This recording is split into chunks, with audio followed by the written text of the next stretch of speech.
स्वागत है आपका नेक्स्ट आईएएस की इस खास पेशकश न्यूज़ एंड व्यूज़ में। दुनिया भर के देश डिजिटल लैंडस्केप के मुताबिक अपने आप को ढालने के लिए अपने लीगल फ्रेमवर्क को अपडेट करने की ज़रूरत महसूस कर रहे हैं। इस मामले में भारत का डिजिटल इंडिया इनिशिएटिव भी एक्सेप्शन नहीं है। न्यूज़ एंड व्यूज़ के आज के एपिसोड में बात होगी डिजिटल इंडिया एक्ट 2023 की। डिजिटल इंडिया एक्ट 2023 यानी DIA भारत के डिजिटल इकोसिस्टम के फ्यूचर के लिए एक लीगल फ्रेमवर्क बनाने की दिशा में एक महत्वपूर्ण कदम है। Ministry of electronics and information technology द्वारा नए एक्ट की घोषणा देश के डिजिटल फ्यूचर और उसे रेगुलेट करने के लिए एक प्रोएक्टिव अप्रोच का संकेत करती है। 2023 का ये डिजिटल इंडिया एक्ट 2000 के इंफॉर्मेशन टेक्नोलॉजी एक्ट को रिप्लेस करेगा। 2000 का IT एक्ट जिस समय आया था उस समय इंटरनेट बहुत रेयर था। जाहिर है आज की डेट में वो कानून तेजी से बदलती परिस्थितियों के अकॉर्डिंग नहीं रह गया है। समय कितना बदल चुका है इस बात का अंदाज़ा इसी से लगाया जा सकता है कि IT एक्ट जब बनाया गया था उस वक्त भारत में सिर्फ 55 लाख इंटरनेट कंज्यूमर्स थे। आज ये नंबर बढ़कर 85 करोड़ हो चुका है। इंटरनेट के फ़ायदे और यूज़र्स के बढ़ने के साथ ही उससे जुड़ी तमाम बुराइयों जैसे साइबर स्टॉकिंग, ट्रोलिंग और डॉक्सिंग के खतरे भी बढ़े हैं। नया डिजिटल इंडिया एक्ट इन्हीं चेंजेस को एक्सेप्ट करते हुए इन्हीं के निस्तारण के लिए पूरा एक कंप्रिहेंसिव लीगल फ्रेमवर्क प्रोवाइड करता है। इसे कुछ इस तरह डिज़ाइन किया गया है कि इंटरनेट की ड्रामेटिक ग्रोथ के कारण जो चैलेंजेस और अपॉर्चुनिटीज़ आई हैं उन्हें ये एड्रेस कर सके।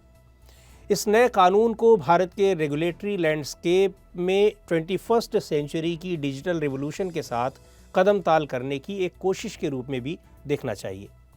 नए एक्ट में तमाम ऐसे क्लॉजेज हैं जो डिजिटल एनवायरनमेंट की डायनेमिक इवोल्यूशन को दर्शाते हैं। एक्ट के ये प्रोविजंस लगातार बदलते रहने वाले डिजिटल लैंडस्केप की ज़रूरतों को पूरा करने या चैलेंजेस से निपटने की क्षमता रखते हैं। डिजिटल दुनिया में सिटीजन्स के राइट्स की सुरक्षा के साथ साथ इसमें ऑनलाइन सेफ्टी और ट्रस्ट पर बहुत ज़्यादा जोर है, जबकि इसके साथ ही एक्ट में मार्केट डायनेमिक्स और इंटरनेशनल लीगल प्रिंसिपल्स के साथ अपडेट और कोऑर्डिनेशन की व्यवस्था भी है। आर्टिफिशियल इंटेलिजेंस और ब्लॉकचेन जैसी न्यू एज टेक्नोलॉजी को स्वीकारते हुए नया डिजिटल एक्ट उनके रिस्पॉन्सिबल यूटिलाइजेशन के लिए गाइडलाइंस प्रोवाइड कराता है। नया कानून ethical AI practices, data privacy in blockchain applications और मैकेनिज्म्स फॉर अकाउंटेबिलिटी को प्रमोट करता है। इसका फॉरवर्ड लुकिंग स्टैंस यानी भविष्य की संभावनाओं के अनुरूप ये न सिर्फ नागरिकों के हित में है बल्कि ग्लोबल टेक्नोलॉजी लैंडस्केप में ये भारत को एक रिस्पॉन्सिबल प्लेयर के तौर पर भी स्थापित करेगा।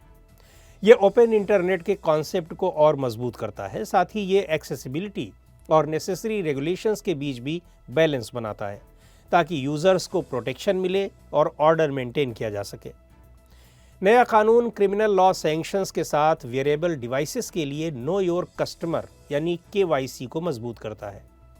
और सबसे आखिर में नया कानून सेफ हार्बर प्रिंसिपल की समीक्षा पर विचार करता है।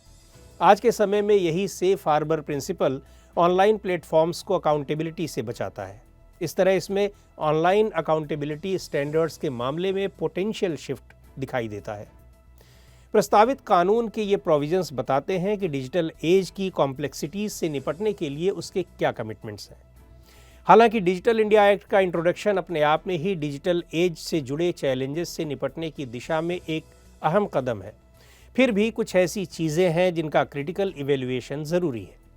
उनमें सबसे पहला कंसर्न इस बात को लेकर है कि इसका इनोवेशन और ईज़ ऑफ डूइंग बिजनेस पर कितना प्रभाव पड़ेगा। सख्त रेगुलेशंस एंटरप्रेन्योरियल इनिशिएटिव्स को डिमोरलाइज कर सकते हैं, खासकर इमर्जिंग टेक्नोलॉजीज़ के मामले में, और फॉरेन इन्वेस्टमेंट्स के लिए भी बैरियर बन सकते हैं।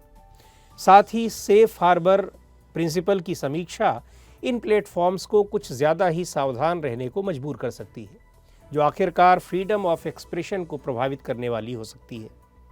अलग अलग स्टेक होल्डर्स के बीच बैलेंस की बात करना अच्छी बात है, लेकिन किसी टेक जायंट्स और आम नागरिक दोनों के राइट्स के बीच बैलेंस बनाना प्रैक्टिकली टफ हो सकता है। फिर डिजिटल एक्ट की सफलता इसके इफेक्टिव एनफोर्समेंट पर भी निर्भर करती है, जिसके लिए पर्याप्त रिसोर्सेज, एक्सपर्टीज़ और इंफ्रास्ट्रक्चर की ज़रूरत पड़ेगी।